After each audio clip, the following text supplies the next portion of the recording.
మా latest videos కోసం మా ఈ తెలుగు న్యూస్ ఛానల్ సబ్స్క్రైబ్ చేసి గంట సింబల్ యాక్టివేట్ చేసుకోండి. 2024వ సంవత్సరంలో ఏప్రిల్ 9న శ్రీ క్రోధినామ సంవత్సరం ఉగాది పండుగ రాబోతోంది. ఉగాది అంటే తెలుగు నూతన సంవత్సరం ప్రారంభమయ్యే రోజు. చైత్ర శుద్ధ పాడ్యమి రోజున ఈ పండుగను జరుపుకుంటూ ఉంటారు. అయితే ఈ ఉగాది పండుగ వచ్చేలోపు ఈ వీడియో మీ కంటపడితే చాలు, మీరు ఈ వీడియోను చూస్తే చాలు, మీ దశ మారిపోతుంది, కష్టాలన్నీ కూడా పోతాయి, రాజయోగం పడుతుంది, చేసిన పాపాలన్నీ పోయి కోటి జన్మల పుణ్యం వస్తుంది, సకల ఐశ్వర్యాలు సిద్ధిస్తాయి, పట్టిందల్లా బంగారం అవుతుంది. ఇక మీకు అన్ని శుభాలే జరుగుతాయి, అన్ని శుభాలే వింటారు. ఎంతో పుణ్యం చేసుకున్న వారు మాత్రమే ఈ కథలను వినగలుగుతారు. ఎంతో అదృష్టం ఉన్నవారే ఈ వీడియోను చూడగలుగుతారు. ఉగాది తెలుగువారి పండుగ.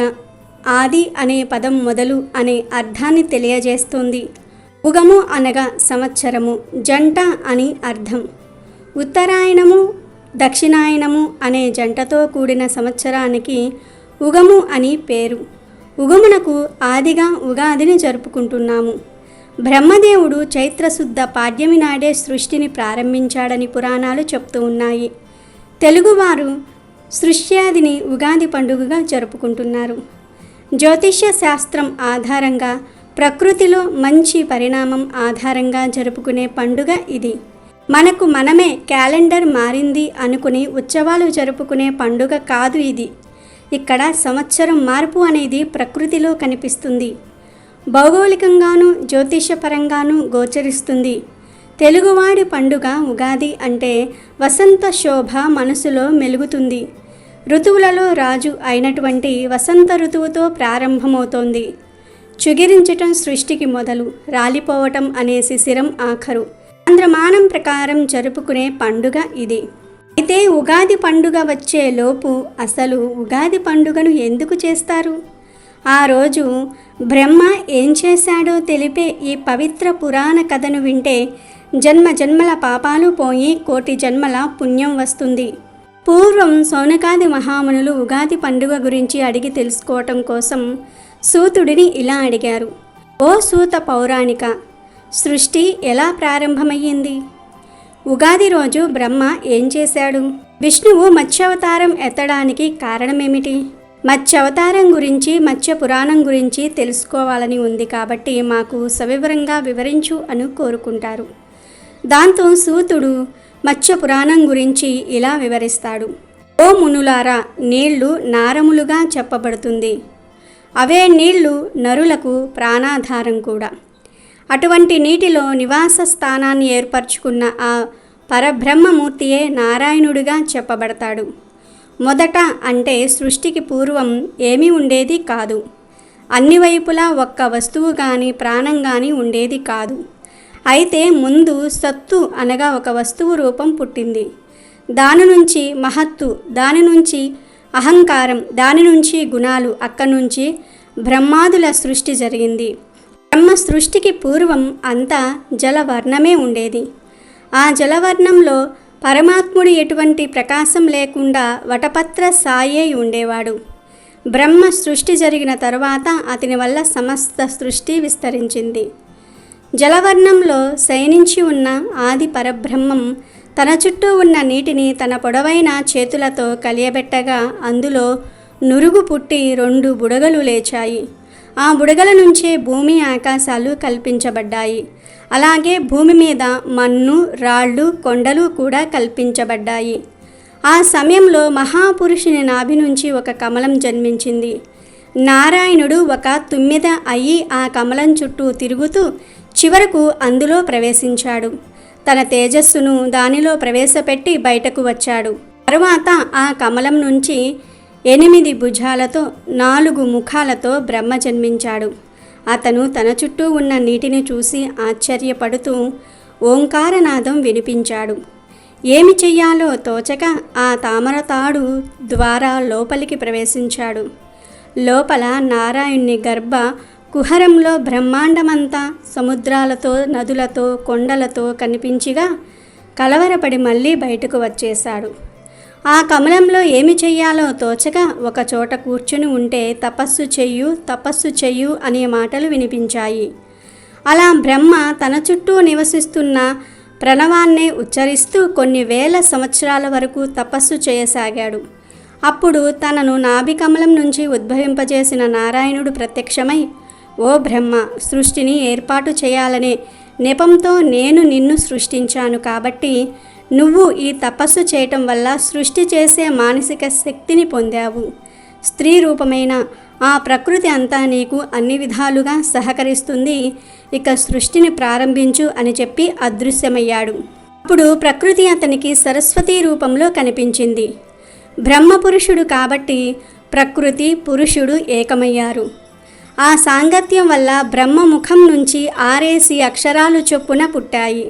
అంటే శక్తి స్వరూపిణి అయిన గాయత్రి జన్మించింది. తరువాత బ్రహ్మ కనుబొమ్మల నుంచి దక్ష ప్రజాపతి, మనస్సు నుంచి సనక సనంద సనత్కుమార సనత్జాతు అనేవారు కశ్యపాది ప్రజాపతులు జన్మించారు. వీరందరూ నివసించడానికి ఒక చోటు కావాల్సిందిగా బ్రహ్మ శ్రీ మహావిష్ణువును ప్రార్థించాడు. అప్పుడు విష్ణువు కోటి సూర్యుల తేజస్సుతో జలాలను ఇంకింపచేశాడు. అప్పుడు బ్రహ్మ భూగర్భ వసురాది ఊర్వలోకాలు 7, అతల వితల సుతలాది అధోలోకాలను 7 నిర్మించాడు. ఈ లోకాలన్నిటిలో దేశాలు, రాజ్యాలు, నదులు, సముద్రాలు, పల్లెలు, పట్టణాలు, చెట్లు, అరణ్యాలు మొదలైన ప్రాణులకు అవసరమైన వస్తువులను, జీవరాశులను సృష్టించాడు. ఆ విధంగా సృష్టింపబడిన జీవులందరికీ ఆ లోకంలో స్థితికి తగ్గట్టుగా కాల ప్రమాణాలు ఏర్పరిచాడు. ఆ జీవుల ఆయుర్దాయములు 100 సంవత్సరాలుగా నిర్ణయించబడ్డాయి. 15 రెప్పల పాటు కాలము ఒక కాష్ట, 30 కాష్టలు ఒక కళ, 30 కళలు ఒక ముహూర్తము, 30 ముహూర్తాలు ఒక అహోరాత్రులు కలిసి దినం, 15 ముహూర్తాలు ఒక పగలు, 15 ముహూర్తాలు ఒక రాత్రి, 15 దినాలు ఒక పక్షం లేదా అర్ధమాసం. ఇది మానవలోక కాల ప్రమాణంగా నిర్ణయించబడింది. ఇలా మానవ సంవత్సరం 1 గడిస్తే దేవతలకు ఒక అహోరాత్రులు కలిసి దినం అవుతుంది. 7,28,000 మానవ సంవత్సరాలు కృతయుగ ప్రమాణం, 12,96,000 మానవ సంవత్సరాలు త్రేతాయుగ ప్రమాణం, 8,64,000 మానస సంవత్సరాలు ద్వాపరయుగ ప్రమాణం, 4,32,000 మానవ సంవత్సరాలు కలియుగ ప్రమాణం. ఈ 4 యుగాలను కలిపి మహాయుగం అంటారు. ఇటువంటి మహాయుగాలు 1000 గడిస్తే బ్రహ్మకు ఒక పగలు, మరొక 1000 మహాయుగాలు గడిస్తే ఒక రాత్రి. అంటే 2000 మహాయుగాలు గడిచిన తర్వాతే బ్రహ్మకు ఒక అహోరాత్రులు కలిసిన దినం అవుతుంది. ఇటువంటి దినాలు 30 అయితే ఒక మాసం, 12 మాసాలు ఒక సంవత్సరం. అటువంటి 100 సంవత్సరాలు బ్రహ్మకు ఆయుర్దాయువు. బ్రహ్మకు ఒక పగలు గడిస్తే ఆయనకు నిద్ర వచ్చి సృష్టిని ఆపి నిద్రపోతాడు. అప్పుడు సృష్టంతా ప్రళయం వచ్చి నాశనమవుతుంది.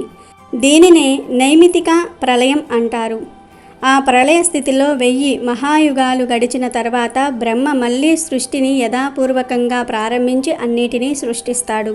ఆ విధంగా పూర్వం బ్రహ్మదేవుడు నిద్రించే సమయం ఆసన్నమయ్యింది. అప్పుడు ఏం జరిగిందో చెప్తాను, శ్రద్ధగా వినండి అని సూతుడు ఇలా చెప్పసాగాడు. పూర్వం ద్రావిడ దేశమున సత్యవ్రతుడను ఒక రాజు ఉండేవాడు. అతడు మహాధర్మాత్ముడు, విష్ణువు భక్తుడు కూడా. తాను సత్యమునే పలుకుచు తన రాజ్యంలో వారందరూ కూడా సత్యమును మాత్రమే పలుకవలెనని శాసించి అట్లే రాజ్యపాలనము చేస్తూ ఉండేవాడు. అందుచేత అతనికి సత్యవ్రతుడు అనే పేరు వచ్చింది. ఆయన ప్రతి దినమును తనకు సమీపంలో ఉన్న కృత మాలా నదికి పోయి స్నాన సన్యాది కృతములను నెరవేర్చుకుని వచ్చేవాడు. ఒక రోజున స్నానము చేసి సూర్యుడికి ఆర్జ ప్రదానం ఇస్తూ ఉండగా అతని చేతిలో ఒక చేప పడినది.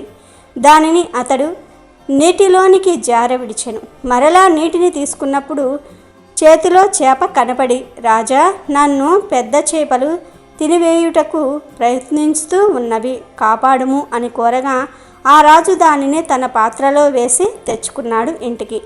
అది మరునాటికి పాత్ర పట్టరంత పెద్దదిగా అయింది. ఒక గంగాళము వంటి దానిలో వేశాడు. అది కూడా పట్టలేదు. ఆ తర్వాత దాన్ని ఒక చెరువులో విడిచి వచ్చాడు. మరునాటికి చెరువు పట్టలేనంత పెద్ద చేప అయ్యింది. అప్పుడు రాజు దానిని అతి ప్రయాసతో తీసుకుని పోయి సముద్రంలో విడిచిపెట్టాడు. అప్పుడు ఆ చేప రాజుతో, ఓయి సత్యవ్రత, నేను శ్రీమన్నారాయణుడను, మత్స్యావతారమెత్తి ఉన్నాను. నీవు నన్ను భక్తి శ్రద్ధలతోనూ కారుణ్యముతో నన్ను రక్షించినావు. 15 దినములలో ఒక ప్రళయము వచ్చుచున్నది. దానిలో సర్వ జీవరాశులు నశించిపోవును. ఈ లోకముని యందు మహాసముద్రమై పోవును. నీ వంటి సత్యవ్రతుడు ఆ ప్రళయములో నశించుటకు వీలు లేదు. ఒక పెద్ద నౌకను నిర్మించి దానిలో సృష్టికి అవసరమైన ఔషధములను బీజములను వేసుకొని సిద్ధముగా ఉండుము. నీతో పాటు 7 ఋషులు కూడా నౌక ఎక్కుతారు. మిమ్ము అందరినీ నేను ఆ మహాసముద్రంలో మునిగిపోకుండా పడవ త్రాటిని నా నోటితో కరిచిపెట్టి లాక్కొని పోవచ్చు ప్రళయము పరిసమాప్తించు వరకు మిమ్మల్ని రక్షిస్తాను అని చెప్పాను. అప్పుడు సత్యవ్రతుడు పరమానందము చెంది అన్నయు సిద్ధము చేసుకొని ఆ దిన ప్రళయము వచ్చుటకై ఎదురు చూచుచూ ఉండెను. ప్రళయము ఆసన్నమైనది. 12 ఆదిత్యులు ఆకాశమున ప్రకాశించిరి. ఆ ఎండలకును ఆ వేడికిని తట్టుకోలేక భూత జాల మంతమయును నిప్పులతో వేసిన తిలల వలె మలమల మాడిపోయిరి. అగ్నిహోత్రుడు విజృంభించి తన ప్రతాపమును చూపసాగెను. కొంత కాలమిట్లు గడిచిన తరువాత పుష్కలావర్తనములను మహామేఘములు కమ్మి మహావర్షము కురియసాగెను. దానితో సర్వము జలమయమయ్యేను. నారాయణ అనుగ్రహము వలన సత్యవ్రతుడును బీజములతో నిండిన ఓడయు సురక్షితముగా ఉండెను. ఆ సమయమున మహామీనము వచ్చి ఆ పడవ త్రాడు నందుకొనెను. అప్పుడు 7 ఋషులను కూడా ఆ పడవలోకి దిగిరి. వీరందరినీ కూడా మత్స్యావతారంలో ఉన్న నారాయణుడు కాపాడినాడు. 12 ఆదిత్యులు ఏమైపోయారో గాని మహా అంధకారము అలుముకొనెను. ఆ మీనము తేజస్సు 7 మహర్షుల తపో జపము తప్ప అక్కట కట్టికి చీకటి అంతా కట్టికి చీకటిలాగా అలుముకునెను.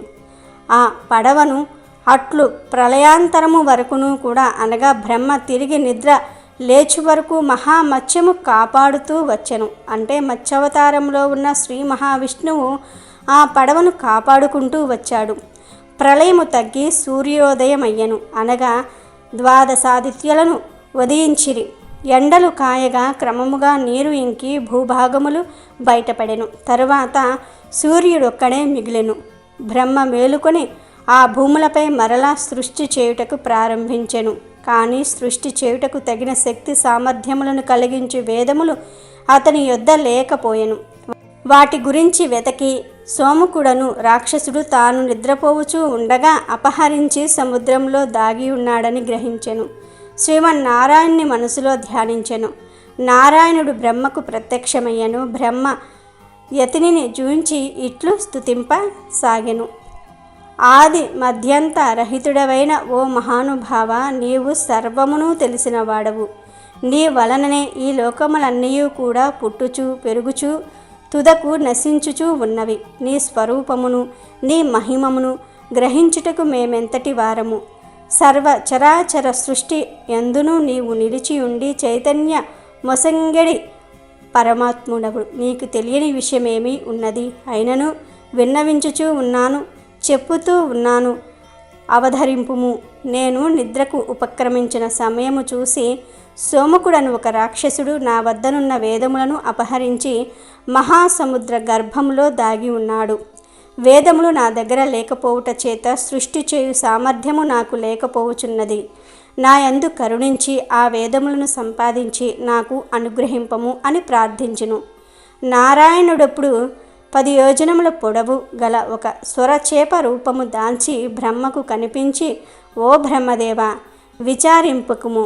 నేను ఈ మహా మత్స్యావతారుడనై వెళ్ళి సముద్రంలో ఎక్కడ ఉన్నను ఆ సోమకుణ్ణి వెతికి పట్టుకుని చంపి వేదములను తెచ్చి నీకు అప్పగిస్తాను అని సముద్రంలోనికి వెళ్ళి వెతకసాగాను. సోమకురుడు వేదములను అపహరించి అవి ఏవో తినేడి పదార్థమును అనుకుని మిరింగివేశాను. కానీ అవి అతని ఆకలి తీర్చలేదు.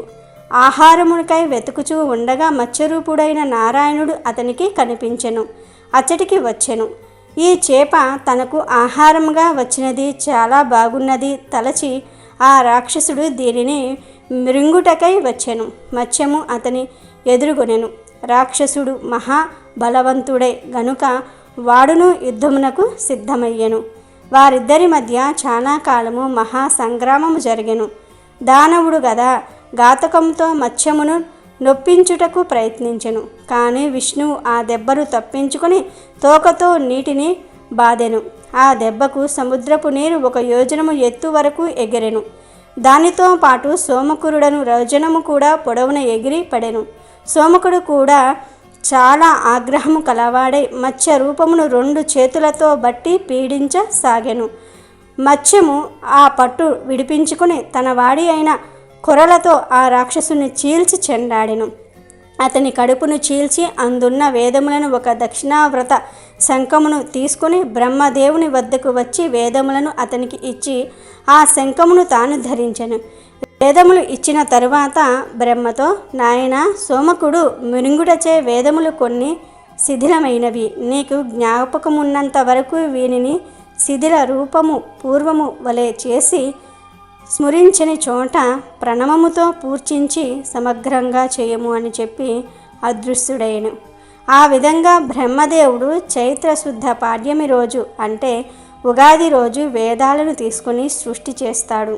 ఆ విధంగా మత్స్యావతారం ధరించి శ్రీ మహావిష్ణువు సోమకుడిని సంహరించి వేదాలను బ్రహ్మకు అప్పగించిన సందర్భంగా ఉగాది ఆచరణలోనికి వచ్చిందని సూతుడు సౌనకాది మహా ఋషులకు వివరిస్తాడు. అలాగే ఉగాదికి శాలివాహనుడికి ఏం సంబంధం ఉందో తెలిపే ఈ పవిత్ర కథను ఉగాదిలోపు వింటే రాజయోగం పడుతుంది, పట్టిందల్లా బంగారం అవుతుంది.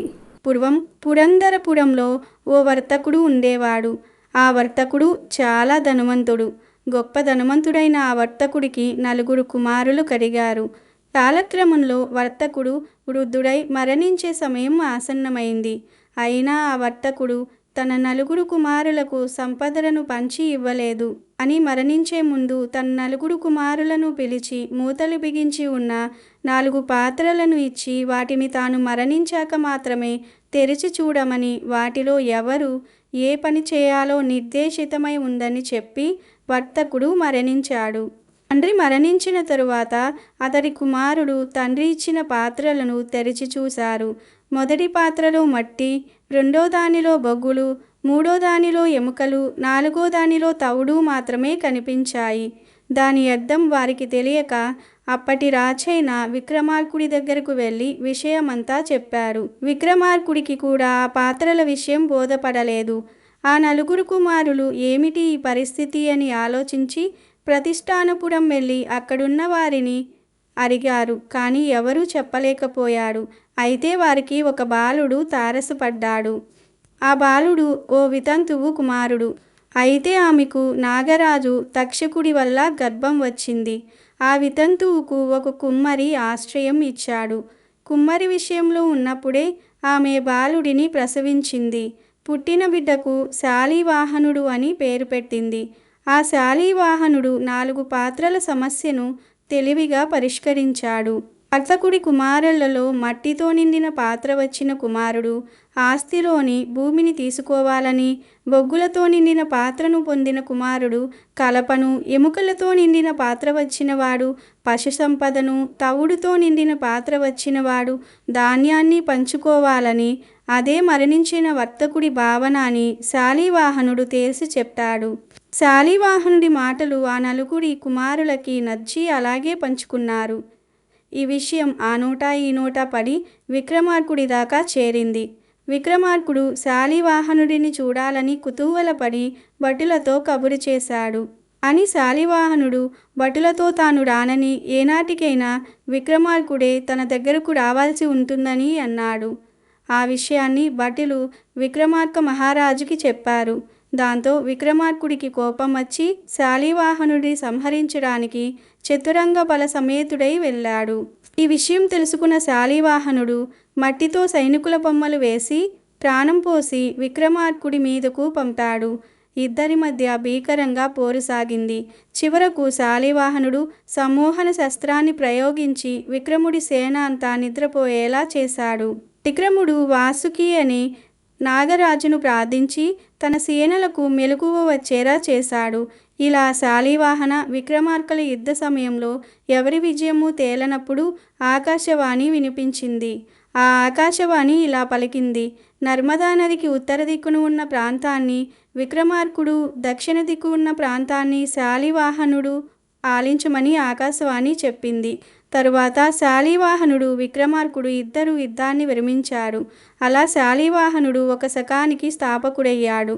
ఆ శకస్థాపన జరిగింది చైత్రశుక్ల పాడ్యమి నాడని ఆ అపూర్వ ఘట్టాన్ని స్మరించుకుంటూ ఉండేందుకు అనంతర కాలంలో ఉగాది ఆవిర్భవించిందని ప్రచారంలో ఉంది. అలాగే తెలుగు సంవత్సరాలకు ఆ పేర్లు ఎలా వచ్చాయో తెలిపే ఈ కథను ఉగాదిలోపు ఎవరైతే వింటారో వారికి సకల ఐశ్వర్యాలు సిద్ధిస్తాయి, దేనికి లోటు రాదు. నారద మహాముని ఓసారి విష్ణుమాయ వల్ల స్త్రీగా మారి ఓ రాజును పెళ్లాడతాడు. వారికి 60 మంది పుత్రులు జన్మిస్తారు. ఓసారి ఆ రాజు తన పుత్రులతో యుద్ధానికి వెళితే అంతా చనిపోతారు. అప్పుడు నారదుడు విష్ణువుని ప్రార్థిస్తాడు. నారదుడిని విష్ణువు కరుణిస్తాడు. నీ పిల్లలు 60 సంవత్సరాలుగా కాలచక్రంలో తిరుగుతుంటారు అని వరమిస్తాడు. అవే మన తెలుగు సంవత్సరాలుగా ప్రస్తుతం వాడుకలో ఉన్నాయి. అలాగే ఉగాదిలోపు శ్రీరామదేవుని కథను వింటే చాలు, శ్రీరాముల వారి అనుగ్రహం లభిస్తుంది.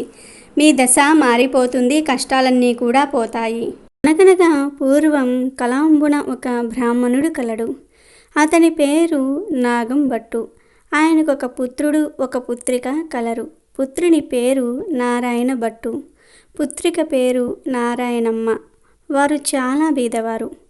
భిక్షాటన చేసి కుటుంబ పోషణ చేసుకునేవారు.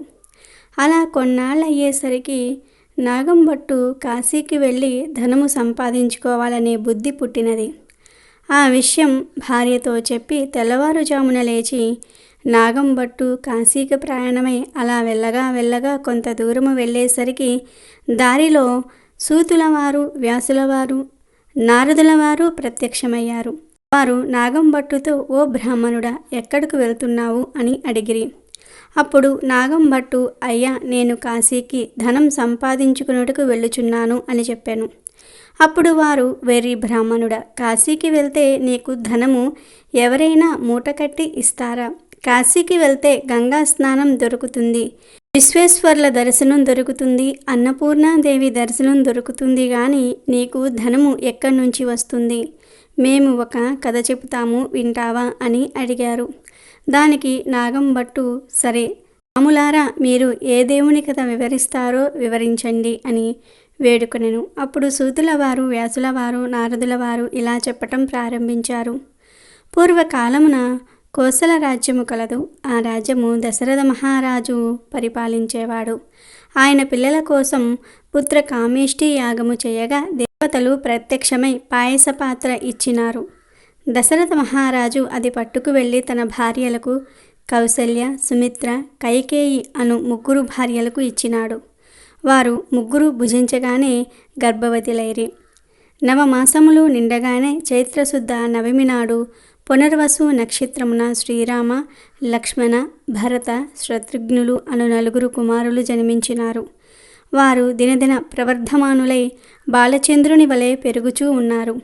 కొన్నాళ్ళయ్యేసరికి విశ్వామిత్రుడు వచ్చి రామలక్ష్మణులిద్దరినీ యాగ సంరక్షణార్థం తనతో పంపమని దశరథ మహారాజును అడుగగా విశ్వామిత్రునితో రామలక్ష్మణులను పంపుటకు దశరథుడు అంగీకరించగా ముని వారిద్దరికీ బల అతిబలాలనే విద్యలను నేర్పెను. రాముడు తటాకిని చంపి శివుని విల్లు విరిచి సీతను పెళ్లాడి అహల్యను శాప విమోచనము చేసి పరశురాముని గర్వభంగము చేసి కైక వరము చేత 14 ఏళ్ల అరణ్యవాసములో ఉండగా రావణాసురుడు సీతను ఎత్తుకొని పోగా లంకాపురముకు వెళ్ళి లంకాదహనం చేసి రావణాసురుణ్ణి వధించి విభూషణుడికి పట్టము కట్టి తిరిగి వచ్చి పట్టాభిషక్తుడై సుఖముగా రాజ్యమును ఏలుచూ ఉండెను. ఇది రామదేవుని కథ అని సూతులవారు, వ్యాసులవారు, నారదులవారు నాగం భట్టుకు చెప్పి 5 లక్ష్మీవారములు పూజలు చేసి ఆవునేతితో దీపం పెట్టి ఆవు పాలు, గోధుమ రవ్వ, పంచదార కలిపి 5 ఉండలుగా ప్రసాదం చేసి రామదేవునకు నైవేద్యం పెట్టవలెను. 1 ఉండ రామదేవునికి, 1 ఉండ బ్రాహ్మణుడికి, 1 ఉండ ముత్తైదువులకు, 1 ఇరుగు పొరుగు వారికి, 1 ఉండ భార్యా పిల్లలు తినవలెను. ఈ విధంగా 5 లక్ష్మీవారములు పూజ చేయవలెను.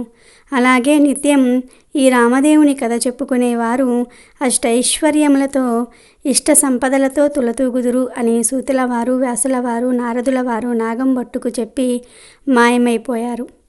ఇక నాగంభట్టు తిరిగి ఇంటికి వెళ్ళి రామదేవుని వ్రతం చేశాడు. రామదేవుని కథ ప్రతినిత్యము కొడుకుకు, కూతురికి చెప్పేవాడు. అలా కొంతకాలం అయ్యేసరికి వారికి సిరి సంపదలు కలిగాయి. ఇక నాగంభట్టు ఇప్పుడు కాశీకి వెళదామనుకుని కొంచెం ధనం మూటకట్టుకుని కాశీ కావడి భుజం మీద వేసుకుని కుమారుణ్ణి, కుమార్తెను పిలిచి, అబ్బాయి, అమ్మాయి, మీరు రామదేవుని కథ విడవకుండా శ్రద్ధగా చెప్పుకుంటూ ఉండమని నారాయణమ్మతోనూ నారాయణ భట్టుతోనూ చెప్పి కాశీకి ప్రయాణమై వెళ్ళిపోయాను. ఆ మరునాడు కుమారుడు ఆయా వారమునకు వెళ్ళి వచ్చి తల్లిని పిలిచి, అమ్మ, రామదేవుని కథ చెప్తాను విందువు గాని రామ్మ అని పిలిచెను. అప్పుడు ఆమె, నాయన, వంటవేళ అయ్యింది, ప్రొద్దున్నే దాసి పాచి పనికి వచ్చే వేళ అయినది, ఇప్పుడు కథ వినను అనెను. మళ్ళీ మధ్యాహ్నం కుమారుడు తల్లిని పిలిచి కథ చెప్తాను విందువు గాని రామ్మ అని అనెను. దానికి తల్లి, ఇప్పుడేమి కథ నాయనా, పడకవేళ నిద్రవేళ, ఇప్పుడు వినను అనెను. అలా ఆమె రామదేవుని కథను నిర్లక్ష్యం చేయటం వలన రామదేవునికి కోపం వచ్చింది. దానితో ఎలా వచ్చిన ఐశ్వర్యములు అలాగే వెళ్ళిపోయాయి. బిందెలు, చెంబులు, గిన్నెలు అన్నీ దొరలి ఇరుగు పొరుగు వారి ఇండ్లకు వెడలిపోయెను.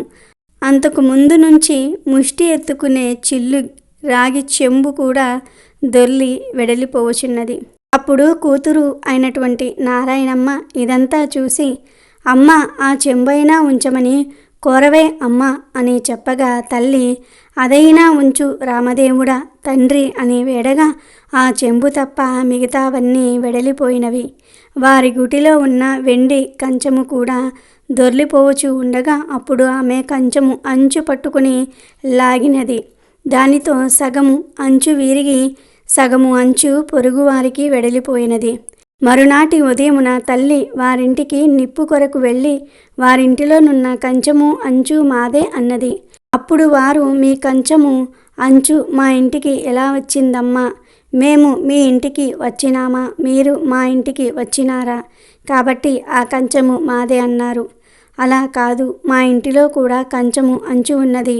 పట్టుకుని వస్తానని 2 దగ్గర పెట్టి చూడగా 2 అతుక్కుపోయెను. అప్పుడు ఆ పొరుగింటి వారు ఈ కంచము మాది అని తీసుకున్నారు. ఇక ఆ తల్లి చేసేదేమీ లేక సిగ్గుపడి లజ్జపడి ఇంటికి వచ్చినది. అప్పుడు కుమారుడు చూసి, ఏమన్నారమ్మా అని అడుగగా కంచం మాదే అని వారే పుచ్చుకున్నారని చెప్పెను. అప్పుడు కుమారుడు, ఇప్పుడైనా రామదేవుని కథను చెప్తాను వింటావా అమ్మా అని అడిగెను. అప్పుడు తల్లి, నేను కథ వినను, కార్యము వినను, ఏ పని పాటో చేసుకుని బ్రతుకుతా గాని రామదేవుని కథ మాత్రము వినను. ఎలా వచ్చిన ఐశ్వర్యం అలాగే వెళ్ళిపోయినది. నీ చెల్లెల్ని మాత్రం తీసుకుని వెళ్ళి ఎవరికైనా ఇచ్చి పెళ్లి చేయమని చెప్పాను. ఆమె ఆజ్ఞ ప్రకారంగా నారాయణ భట్టు చెల్లిని తీసుకుని ప్రయాణమైనాడు. వారు ఊరి చివరికి వెళ్ళేసరికి కాశీకి వెడలిన నాగంభట్టు తిరిగి ప్రయాణము ధనము మూటకట్టుకుని వస్తున్నాడు. నాగంభట్టు ఊరి చివరకు వచ్చి అక్కడ కోనేరులో కాళ్ళు కడుగుతూ ఉండగా ఎక్కడి నుంచో ఒక పెద్ద గరుడ పక్షి వచ్చి ఆ డబ్బు మూటను ఎత్తుకుపోయెను. అయ్యో, ధనమంతా పోయిందే అని నాగంభట్టు విచారిస్తూ ఇంటికి వస్తూ ఉండగా కొంత దూరం వచ్చేసరికి నారాయణమ్మ, నారాయణ భట్టు కనిపించారు. నాగంభట్టు వారిని చూసి, అబ్బాయి, అమ్మాయి, మీరు సుఖంగా ఉన్నారా అని అడిగెను. దానికి వారు, ఏమున్నది నాన్నగారు, యథాప్రకారమునకు ఏమీ లోటు లేదు. మీరు వెళ్ళినది మొదలు కథ చెప్తాను వినమంటే అమ్మ వినలేదు. కాబట్టి రామదేవునికి కోపం వచ్చి ఎలా వచ్చిన ఐశ్వర్యం అలాగే వెడలిపోయినది అని జరిగిందంతా కూడా తండ్రికి చెప్పెను. ఆమె ఆజ్ఞ ప్రకారము చెల్లిని వెంటబెట్టుకుని వస్తున్నాను. మీ ఆజ్ఞ ఏమిటి నాన్నగారు అని కొడుకు అడుగుతాడు. నాగంభట్టు, సరే అలాగే, చెల్లికి పెళ్లి చేయమని చెప్పి విచారిస్తూ ఇంటికి వెడలినాడు. నారాయణ భట్టు నారాయణమ్మను వెంటబెట్టుకుని వెళ్తూ ఉండెను. అలా వెళ్ళగా కొంత దూరం వెళ్ళేసరికి నారాయణ భట్టుకు ఒక బ్రాహ్మణుడు కనిపించెను. అప్పుడు నారాయణ భట్టు ఆ బ్రాహ్మణుడితో, ఓ బ్రాహ్మణుడా, నీకు నా చెల్లెల్నిచ్చి పెళ్లి చేస్తాను, చేసుకుంటావా అని అడిగెను. దానికి ఆ బ్రాహ్మణుడు, నాకు పెండ్లి వద్దు, పేరంటము అక్కర్లేదని చెప్పాను. సరే అని నారాయణ భట్టు నారాయణమ్మను వెంటబెట్టుకుని మరలా కొంత దూరము పోయేసరికి ఇంకొక బ్రాహ్మణుడు కనిపించినాడు. నారాయణ భట్టు అతనితో, ఓ బ్రాహ్మణుడా, నా చెల్లెల్నిచ్చి పెళ్లి చేస్తాను, చేసుకుంటావా అని అడిగాను. నాకు పెండ్లి వద్దు, పేరంటము వద్దు, ఇది వరకే 2 భార్యలు ఉన్నారు అనెను. మరలా వెళ్ళుచూ ఉండగా త్రోవలో ఒక పెద్ద పూల తోట కనిపించినది. ఆ తోటలో అన్నా చెల్లెళ్ళు కూర్చుని రామదేవుని కథ చెప్పుకుంటూ ఉండగా ఎక్కడి నుండో ఒక బ్రాహ్మణ యువకుడు వచ్చి పూలు కోసుకుంటూ ఉండగా నారాయణ భట్టు ఆ యువకుడిని చూసి, ఓ బ్రాహ్మణుడా, నీకు నా చెల్లెల్నిచ్చి పెళ్లి చేస్తాను, చేసుకుంటావా అని అనెను. అప్పుడు ఆ యువకుడు, పెళ్లి చేస్తానంటే వద్దంటానా, కానీ మా గురువుగారు ఉన్నారు, ఆయన ఆజ్ఞ ప్రకారము ఆయన పెళ్లి చేసుకోమంటే చేసుకుంటాను అని అనెను. మీ గురువుగారు ఎక్కడున్నారని నారాయణ భట్టు అడుగగా ఫలానా తోటలో ఉన్నారని చెప్పాను. వెంటనే నారాయణ భట్టు గురువుగారి దగ్గరకు వెడలి, అయ్యా గురువుగారు, మీ శిష్యుడికి నా సోదరునిచ్చి పెళ్లి చేస్తాను, తమరు ఒప్పుకుంటారా అని అడుగుతాడు. గురువు, బ్రహ్మచారి గృహస్థునిగా చేస్తానంటే వద్దంటానా, కానీ వాడి దగ్గర చింతాకాంత బంగారం లేదు, గోపాదమంత భూమి లేదు, మీకిష్టమైతే చెయ్యండి, కష్టమైతే మానండి అని పలికెను. అప్పుడు నారాయణ భట్టు గురువుగారికి దండం పెట్టి, అలాగే ఎక్కడికో వెళ్ళి 4 రాటలు తెచ్చి పందిరి వేసి గుచ్చిన ముత్యాలు తోరణాలు కట్టి గుచ్చని ముత్యాలు తలంబ్రాలు పోసి 70 యాగాల నారాయణమ్మనిచ్చి పెళ్లి చేశాడు. వారక్కడనే కూర్చుని కథ చెప్పుకున్నారు. అలా కొన్నాళ్ళయ్యేసరికి వారిద్దరికీ ఒక విప్రుడు వచ్చి, మీకు 4 ఎకరముల భూమి ధారపోస్తున్నాను, పుచ్చుకోవలసిందని చెప్పగా అప్పుడు వారు, మేము రామదేవుని కథ చెప్పుకొనుకుచూ ఉన్నాము, కథ అవ్వగానే పుచ్చుకుంటాం, నీకిష్టమైతే కూర్చుని కథ వినండి అన్నారు. కథ అయిన తర్వాత ఆ బ్రాహ్మణుడు రాగి చెంబులో నీరు పోసి, ఫలానా తోటలో ఆస్తి ఉన్నది, అనుభవించమని 4 ఎకరాల భూమి వారికి ధారపోసి ఆ విప్రుడు ఎక్కడికో వెళ్ళిపోయాను. అలా నారాయణ భట్టు నారాయణమ్మ భర్త ఆ 4 ఎకరముల భూమి అనుభవించుచు కథ చెప్పుకుంటూ అక్కడనే ఉన్నారు. అలా కొన్నాళ్ళయ్యేసరికి ఆ ఊరి రాజుగారు ఒక భవనం కట్టించి కొంత ధనం పుణ్య దంపతులకు ధారపోయాలని చూస్తున్నారట.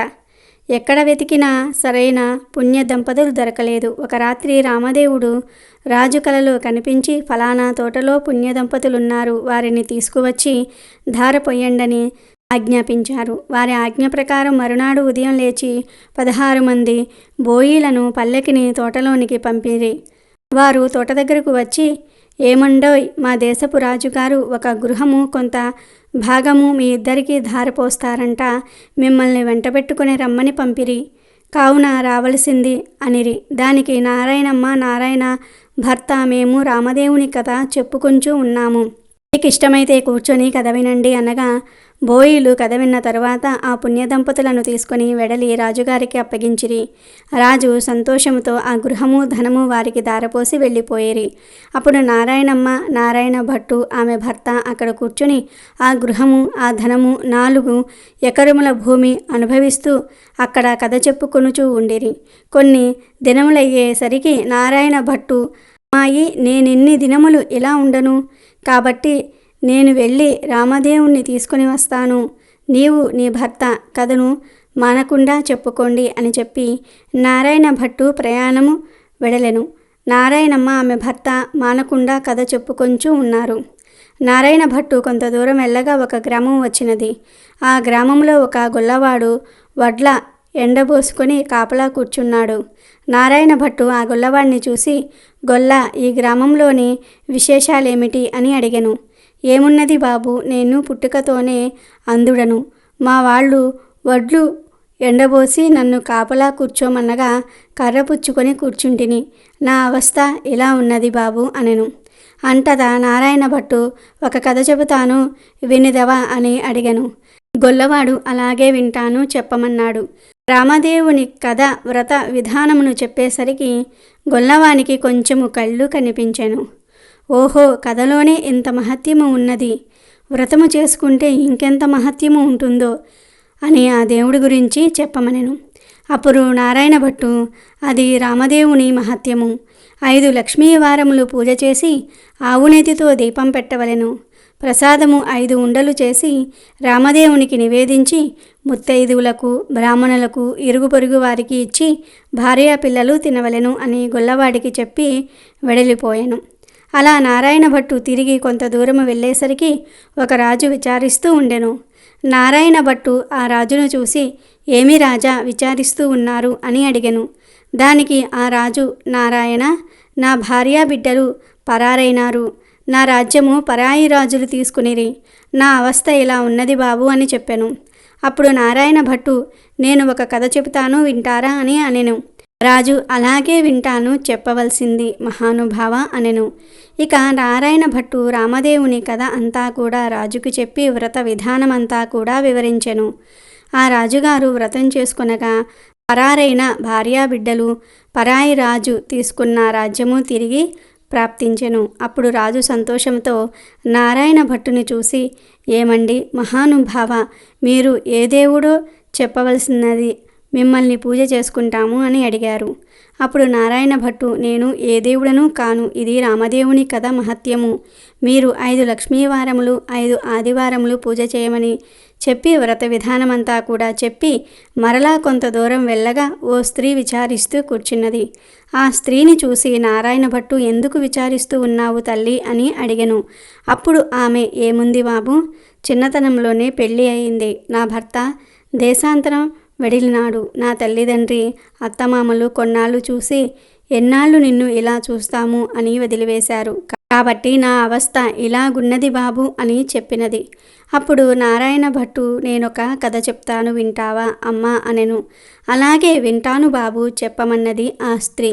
దాంతో నారాయణ భట్టు ఆ స్త్రీకి రామదేవుని కథంతా కూడా చెప్పి వ్రత విధానమంతా కూడా చెప్పేసరికి దేశాంతరము వెళ్ళిన ఆమె భర్త తిరిగి వచ్చాడు. తల్లిదండ్రి అత్తమామలు వచ్చారు. ఆమె సంతోషించి నారాయణ భట్టును చూసి, ఏమండి మహానుభావ, మీరు ఏ దైవమో చెప్పండి, మిమ్ములను మేము పూజ చేసుకుంటాము చెప్పమని అడిగాను. అప్పుడు నారాయణ భట్టు, ఇదంతా రామదేవుని కథ మహత్యము. 5 లక్ష్మీవారములు 5 ఆదివారములు మానకుండా పూజ చేయమని కథ విధానమంతా కూడా చెప్పి కొంత దూరము వెళ్ళేసరికి ఒక గ్రామం వచ్చినది. నారాయణ భట్టు ఆ గ్రామంలో ఒక ఇల్లాలి ఇంటికి వెళ్ళి, అమ్మ పూజ చేసుకుంటాను, కొంచెం ఇల్లు ఇస్తావా అని అడిగాను. అప్పుడు ఆ ఇల్లాలు, మా ఇంటిలో మడి ఆచారం గనుక కుదరదు, ఇల్లు లేదు, వెడలిపోండి అని అన్నది. అప్పుడు నారాయణ భట్టు, కోనేరైనా సరే చూపించి తల్లి అని అడిగాను. దానికి ఆ ఇల్లాలు, తూర్పు దిశ ఈశాన్య మూలగా ఒక కోనేరు ఉన్నది, వెళ్ళమని చెప్పాను. అప్పుడు ఆ కోనేరు దగ్గరకు వెడలి స్నానము చేసి మడిబట్ట ఆరవేసుకొని ఇల్లు ఇవ్వనన్న ఇల్లాలి అరుగు వద్దకు వచ్చి తూర్పు దిశ ఈశాన్య మూలగా ఒక పుచ్చు పీటకు పసుపు రాసి బొట్టు పెట్టి దాని మీద రామదేవుని పటము పెట్టి కథ చదువుకొనుచూ ఉన్నాడు. అంతలో ఆ ఇల్లాలు యువతలకు వచ్చి చూడగా నారాయణ భట్టు ఆమెకు తాంబూలము దక్షిణ ప్రసాదం ఇచ్చాడు. ఆమె తాంబూలం పుచ్చుకొని లోపలికి వెడలిపోయాను. నారాయణ భట్టు కథ చదువుకొని అక్షింతలు తల మీద వేసుకొని ఇంటి మీద వేసి వెళ్ళిపోయాను. అతడు ఇలా వెళ్ళగానే ఆ ఇల్లు ఇంద్రభవనమైనది. ఇది చూసిన ఇల్లాలు ఆశ్చర్యపోయింది. ఆయా వారమునకు వెళ్ళిన తన భర్త తిరిగి వస్తే ఆ ఇల్లు తమదేనని తెలుసుకోలేడని ఆమె వీధి అరుగు మీద కావలి కూర్చుంది.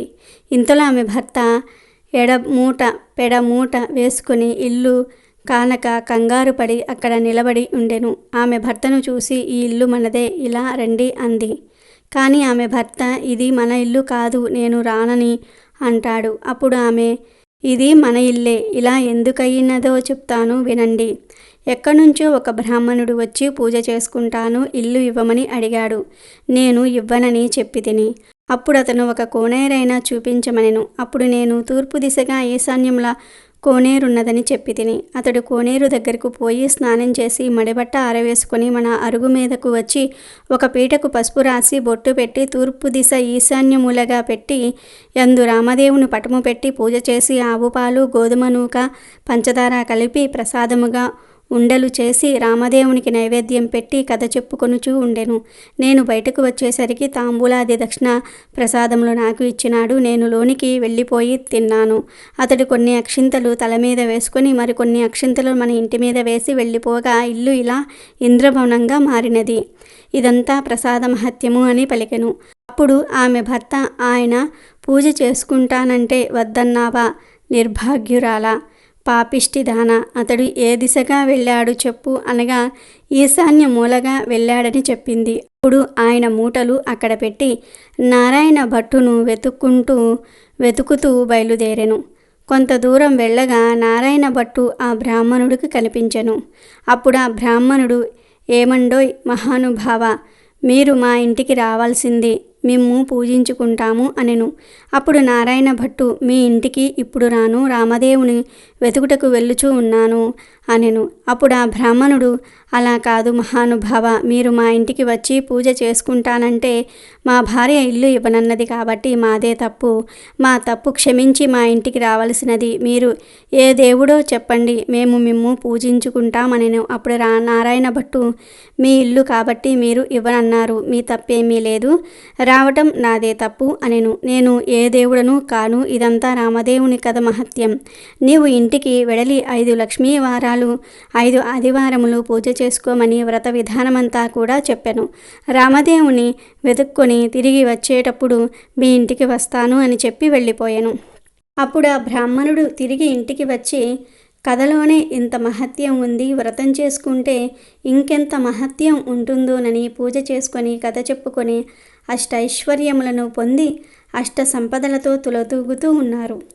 నారాయణ భట్టు ఎండనక వాననక తిండనక తెప్పలనక ఆకలనక దప్పికనక చెట్లనక పుట్లనక నీడనక భయమనక అర్ధరాత్రనక అరణ్యాల పట్టుకుని వెతుకుతూ ఉండగా కొంత దూరం వెళ్ళేసరికి నారాయణ భట్టు మూర్ఛిల్లి కళ్ళు తిరిగి పడిపోయాను. అప్పుడు రామదేవునకు దయ కలిగి ముసలి బ్రాహ్మణ వేషంతో వచ్చి నారాయణ భట్టు ముఖము తుడిచి లేవదీసి మంచినీళ్లు ఇచ్చి మా ఇంటిలో భోజనము చేద్దువు గాని రమ్మనెను. అప్పుడు నారాయణ భట్టు, నేను భోజనం మాత్రం చెయ్యను, నేను రామదేవుని వెతుకుటకు వెళ్ళుచూ ఉన్నాను, ఒక కోనేరు చూపించండి చాలు, స్నానం చేస్తానన్నాడు. అప్పుడు ఆ ముసలి బ్రాహ్మణుడు తూర్పు దిశ ఈశాన్య మూల ఒక కోనేరున్నది, వెళ్ళమన్నాడు. నారాయణ భట్టు ఆ కోనేరు వద్దకు వెళ్ళి స్నానం చేసి పైకి వచ్చేసరికి అక్కడ ఇంద్రభవనంలా మారిపోయెను. లోపలికి వచ్చేసరికి సీతమ్మ వారు ఒక బ్రాహ్మణ స్త్రీ రూపంలో వెండి కంచాలు, వెండి పీటలు, పైడి కంచాలు కనిపించినవి. అప్పుడు నారాయణ భట్టుకు రామదేవుడు సీతమ్మ వృద్ధ బ్రాహ్మణ దంపతుల రూపంలో ఎదురయ్యి మా ఇంటిలో భోజనం చేద్దురు గాని రమ్మన్నారు. అప్పుడు నారాయణ భట్టు, నేను భోజనం మాత్రం చేయను, రామదేవుని వెతుకుటకు వెళ్ళుచున్నాను అన్నాడు. అప్పుడు బ్రాహ్మణుడు, నేనే రామదేవుణ్ణి అని చెప్పాను. దానికి నారాయణ భట్టు, అయితే కావచ్చును మహానుభావ, నాకు నీ దర్శనం కావాలి అని చెప్పగా అప్పుడు పులి చర్మంతో, రుద్రాక్షలతో, విభూది రేఖలతో, నడుమున నాగాభరణంతో, శిరస్సున గంగతో, పక్కన పార్వతీదేవితో, త్రిశూలం త్రినేత్రముతో నందివాహనుడై ఈశ్వరుడు ప్రత్యక్షమైనాడు. అప్పుడు నారాయణ భట్టు శంకరుణ్ణి స్తోత్రము చేసెను. తర్వాత నారాయణ భట్టు విష్ణుమూర్తి కూడా ప్రత్యక్షం కావాలనని కోరెను. అప్పుడు విష్ణుమూర్తి వృక్షస్థలంబున వన మూలికతో మొరుగు తీగ వంటి లక్ష్మీదేవితో శంఖ చక్ర గదాధరుడై నెమలి పింఛము ధరించి ప్రత్యక్షమైనాడు. అప్పుడు హరిని కూడా నారాయణ భట్టు స్తోత్రము చేసెను. తర్వాత నారాయణ భట్టు రామదేవుడు ప్రత్యక్షమవ్వాలనెను. అప్పుడు హనుమ, సీతారామ, లక్ష్మణ, భరత, శత్రుఘ్నులు సపరివార సహితముగా శ్రీరామచంద్రుడు ప్రత్యక్షమైనాడు. అప్పుడు రామదేవుడు నారాయణ భట్టుతో, ఇప్పుడైనా సరే భోజనం చేస్తావా అని అడిగెను. దానికి నారాయణ భట్టు, అలాగే చేస్తాను గాని భోజనమైన తర్వాత నాతో వస్తానని అభయమిస్తేనే భోజనం చేస్తానన్నాడు. అప్పుడా సీతమ్మ తల్లి 4 కూరలు, నవకాయ పిండి వంటలతో పంచభక్ష పరమాన్నాలు వండి వెండి కంచాలు, పైడి పీటలు వేసి వారి బంధు కోటి పరివార సహితముగా నారాయణ భట్టుకు సీతమ్మ తల్లి భోజనం పెట్టెను. అందరూ భోజనాలు చేసి లేచి కర్పూర తాంబూలము వేసుకున్న తర్వాత నారాయణ భట్టు రామునితో, నాతో వస్తానని అభయహస్తమిచ్చావు కావున మా ఇంటికి నాతో రావలసినదని కోరెను. అప్పుడు ముందు నారాయణ భట్టు, వెనుక రామదేవుడు బయలుదేరి వెళ్తూ ఉన్నారు. అలా కొంత దూరం వెడిలి నారాయణ భట్టు వెనుకకు తిరిగి చూశాను. అప్పుడు ఆ రామదేవుడు కనిపించలేదు. అంతటా నారాయణ భట్టు ముఖము తిరిగి మూర్ఛ వచ్చి నేల మీద పడిపోయాను. అప్పుడు రామదేవునకు దయ కలిగి నారాయణ భట్టు ముఖము తుడిచి లేవదీసి మంచినీళ్లు ఇచ్చి, ఏమి ఇలాగున పడిపోయావు? నాతో నడవలేని వాడవు, నన్ను ఎందుకు రమ్మన్నావు అని అడిగాను. దేవా, నీ మహిమను బ్రహ్మాది దేవతలు, యోగీశ్వరులు, మునీశ్వరులు, తపస్సులు తెలుసుకోలేరు. మీ మహత్యము తెలుసుకొనుటకు నేనెంత వాడను. నా తప్పులు క్షమించి నాతో రావలసిందని రామదేవుణ్ణి నారాయణ భట్టు ప్రార్థించెను. అప్పుడు రామదేవుడు అలాగే వస్తానని, నీవు వచ్చినప్పుడు ఎవరి ఇళ్లకు వెళ్ళినావో వారి ఇళ్లకు నన్ను కూడా నీ భుజాలపై ఎక్కించుకుని తీసుకువెళ్ళమనెను. అప్పుడు నారాయణ భట్టు రామదేవుణ్ణి భుజాలపై ఎక్కించుకుని కొంత దూరం వచ్చేసరికి ఇల్లు ఇవ్వనని చెప్పిన ఇల్లాలి ఇంటికి వచ్చిరి. అచట ఆ ఇల్లాలు ఆమె భర్త కూర్చొని రామదేవుని కథ చెప్పుకుంటూ ఉన్నారు. రామదేవుడు వారి భక్తికి మెచ్చి వారికి అష్టైశ్వర్యములు, ఆరోగ్యములు ఇచ్చి కాపాడి రక్షించను. మరికొంత దూరము వచ్చేసరికి స్త్రీ ఇల్లు కనిపించను. అచట వచ్చేసరికి స్త్రీ ఆమె భర్త కూర్చుని కథ చెప్పుకొంచూ ఉన్నారు. వారికి అష్టైశ్వర్యములు, ఆరోగ్యములు ఇచ్చి సిరి సంపదలు ఎడబాయకుండా ఇచ్చి వారిని రక్షించాడు రామదేవుడు. మరికొంత దూరము వచ్చేసరికి గొల్ల ఇల్లు వచ్చెను. ఆ రోజు ఆదివారము. నారాయణ భట్టు చెప్పిన మాదిరి పూజ చేసుకొని కథ చెప్పుకుంటూ ఉన్నారు ఆ గొల్లలు. రామదేవుడు వారిని మెచ్చి ఐశ్వర్యములు, ఆరోగ్యములు ఇచ్చి సిరి సంపదలు ఎడబాయకుండా వారిని కాపాడి రక్షించినారంట. ఇంకా కొంత దూరము వచ్చేసరికి చెల్లెలి ఇల్లొచ్చినది. అక్కడ వారు రామదేవుని కథ చెప్పుకొనుచు బంగారపు తూగుటు ఉయ్యాలలో ఊగుచూ ఉన్నారు. రామదేవుడు వారిని మెచ్చి ఆరోగ్యములు ఇచ్చి సిరి సంపదలు కాపాడి రక్షించినారట. అప్పుడు నారాయణమ్మ తమ ఇంటికి అన్నయ్య వచ్చాడని కాళ్ళు కడుక్కొనుటకు నీళ్లు ఇచ్చి దాహానికి మజ్జిగ ఇచ్చి మర్యాద చేసినది. అప్పుడు నారాయణ భట్టు, అమ్మాయి, నన్నిలా మర్యాద చేయనక్కర్లేదు. నేను రామదేవుణ్ణి తీసుకువచ్చుచుంటిని. నీవు నీ భర్త మా ఇంటికి రావలెను. మనందరము పూజ చేసుకుందాము అని చెప్పాను. అప్పుడు ఆమె సంతోషంతో అలాగే వస్తాననెను. నారాయణమ్మ ఆమె భర్తతో, నారాయణ భట్టు, రామదేవునితో సహా వారందరూ కూడా బయలుదేరి వారి గ్రామము పొలిమేరకొచ్చేసరికి గ్రామంలోని వారు కొందరు చూసి పరుగున పోయి వారి తల్లిదండ్రులతో, ఏమండై, నాగంభట్టు గారు, మీ అబ్బాయి, అమ్మాయి, అల్లుడు ఇంకా ఎవరెవరో బయలుదేరి వచ్చుచూ ఉన్నారని పరుగున వెడలి చెప్పిరి. అప్పుడు నారాయణ భట్టు తల్లిదండ్రులు పరుగున వచ్చి సంతోషంతో కుమారుణ్ణి, కుమార్తెను కౌగిలించుకుపోయినారు. అప్పుడు నారాయణ భట్టు చూసి, అమ్మా, నన్ను ముట్టుకోవద్దు. ఇప్పుడు నేను రామదేవుణ్ణి తీసుకుని వస్తూ ఉన్నాను.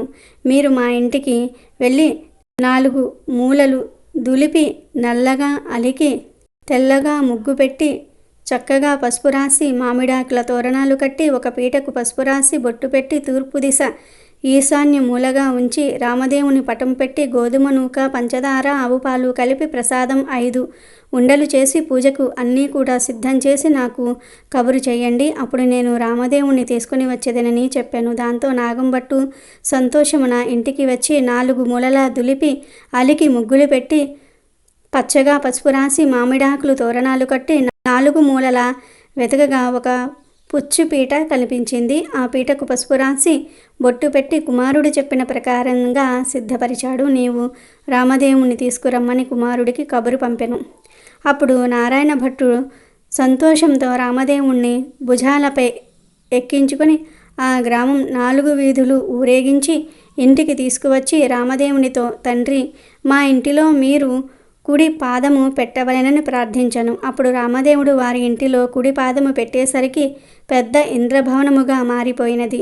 అప్పుడు నారాయణ భట్టు రామదేవునితో ఇలా అనెను, అపరాధిని కాబట్టి నాకు ఉన్న ఈ పుచ్చుపీటయే సింహాసనమును కొని దయుంచి తమరు కూర్చుండవలసినదిగా వినయంగా ప్రార్థించను.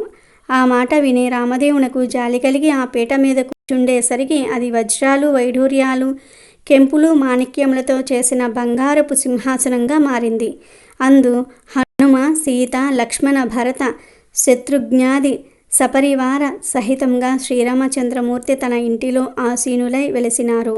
అప్పుడు రామదేవుని వ్రతం చేసుకుందాం అనేసరికి అంతలోనే ఎక్కడ నుండి ఒక బీద బ్రాహ్మణుడు వచ్చి, ఏమండోయ్ నాగంభట్టు గారు, మీ అబ్బాయికి మా అమ్మాయినిచ్చి పెళ్లి చేస్తాం, ఒప్పుకుంటారా అని అడుగగా, పెళ్లి చేస్తానంటే వద్దంటానా బాబు, అలాగే చేసుకుంటాము అనెను. నాగంభట్టు గారు పచ్చని పందిరులు వేయించి గుచ్చిన ముత్యాలు తోరణాలు కట్టి గుచ్చని ముత్యాలు తలంబ్రాలు పోసి 70 యాగాల నారాయణభట్టు పెళ్లి చేసెను. నారాయణభట్టు పెళ్ళైన తర్వాత భాగంభట్టు భార్య, నారాయణభట్టు భార్య నారాయణమ్మ, ఆమె భర్త వారంతా రామదేవుని వ్రతం చేసి 5 లక్ష్మీవారములు 5 ఆదివారములు పూజ చేసి నైవేద్యం పెట్టి కథ మానకుండా చెప్పుకుంటూ ఉన్నారు. రామదేవుడు వారు భక్తికి మెచ్చి రక్షించినాడు. ఈ నోము ప్రపంచమంతా నోచిన వారందరూ కూడా అష్టైశ్వర్యవంతులై సుఖముగా నుండిరి. ఇక చివరిగా ఉగాదిలోపు మార్కండేయ పురాణంలోని ఈ పవిత్ర కథను వింటే చాలు, అదృష్టం మీ తలుపు తడుతుంది. ఇక మీకు అన్ని శుభాలే జరుగుతాయి. పూర్వం ఒకప్పుడు వ్యాసుడు అనగా మార్కండేయుడు మొత్తం భారత కథను జైమినికి వినిపించాడు. అయినా కూడా అతనిలో కొన్ని సందేహాలు మిగిలిపోయాయి. దాంతో జైమిని వ్యాసుడి దగ్గరకు వెళ్ళి, మునీంద్ర, భారతం విన్న తర్వాత కూడా నాకు కొన్ని సందేహాలు ఉన్నాయి, వాటిని తీర్చు అని అడుగుతాడు. అప్పుడు వ్యాసుడు, నాకు తపస్సు చేసుకోవలసిన సమయం ఆసన్నమయ్యింది, నేను చెప్పలేను. నువ్వు కావాలంటే వింధ్యా పర్వతాల మీద నివసిస్తున్న పింగాక్ష, నిబోధ, సుపత్ర, సుముఖములు అనే 4 పక్షులు ఉంటాయి, వాటిని అడిగి నీ సందేహాలను తీర్చుకో అని సమాధానం చెప్తాడు. జైమిని దానికి సమాధానంగా, ఓ మునివర్య, ఈ పక్షులేంటి, అవి మాట్లాడడం ఏమిటి, మహాపండితుల్లాగా వారు నా సందేహాలను తీర్చటం ఎలా అని అడుగుతాడు. దానికి మార్కండేయుడు, జైమిని, పూర్వం దుర్వాసుడు మహర్షి మహా తపస్సు చేసుకుంటూ ఉండేవాడు. అతని తపస్సును చూసిన ఇంద్రుడు భయపడి అతని తపస్సును భంగం చేయడానికి వపువు అనే ఒక అప్సరస్సును పంపుతాడు. ఆమె తన నృత్య గాన వినోదాలతో దుర్వాసుని తపస్సును భంగం కలిగించింది.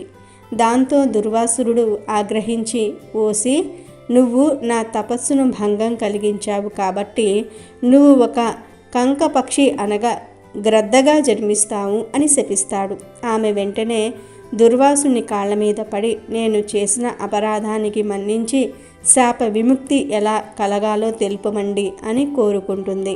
దుర్వాసురుడు ఆమెను చూసి కనికరించి, గ్రద్దగా మారిన తరువాత నీ గర్భంలో 4 పిల్లలు పుడతారు. అప్పుడు అర్జునుని బాణం దెబ్బ తగిలిన తర్వాత నువ్వు మరణించి నువ్వు నిజ రూపం దాల్చుతావు, అప్పుడు స్వర్గానికి చేరుకుంటావు అని అనుగ్రహిస్తాడు. శాపం ప్రకారంగా వపువు గ్రద్దగా జన్మిస్తుంది. మందపాల పుత్రుడైనటువంటి ద్రోణుడు అనే వానితో వివాహం చేసుకొని 14 సంవత్సరాల వరకు కాపురం చేస్తుంది. 14వ ఏట గర్భవతిగానే ఉండగా భారత యుద్ధానికి వెళ్తుంది. పైనుండి గ్రద్ద యుద్ధాన్ని చూస్తూ ఉండగా అర్జునుడు ప్రయోగించిన బాణాల్లో ఒకటి వచ్చి ఈ గ్రద్దకు తగులుతుంది. అప్పుడు వెంటనే ఆ గ్రద్ద గర్భంలో ఉన్న 4 గుడ్లు నేల మీద జారిపడతాయి. అప్పుడు ఆమె, నా పిల్లలను ఆ భగవంతుడే కాపాడాలి అని ప్రార్థించి తన శరీరాన్ని వదులుతుంది.